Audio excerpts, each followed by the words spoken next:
Sebuah rekaman video yang memperlihatkan aksi tank tempur M48A5 Patton milik Thailand beredar luas di media sosial pada Senin 29 Desember 2025.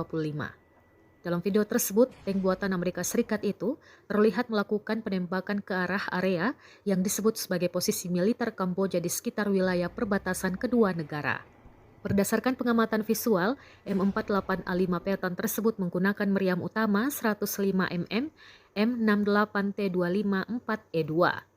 Selain itu, tampak pula senapan mesin M60D terpasang sebagai persenjataan pendukung di kubah tank.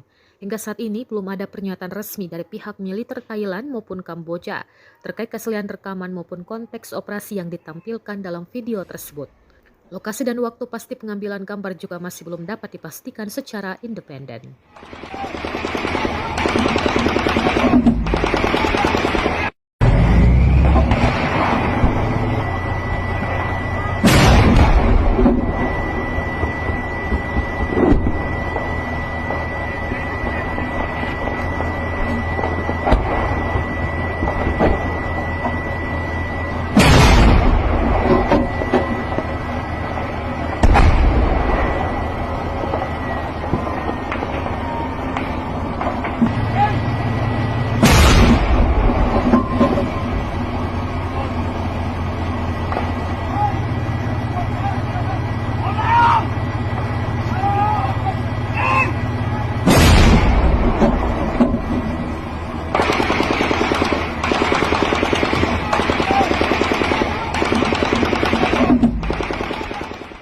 Download Tribun X sekarang, menghadirkan lokal menjadi Indonesia.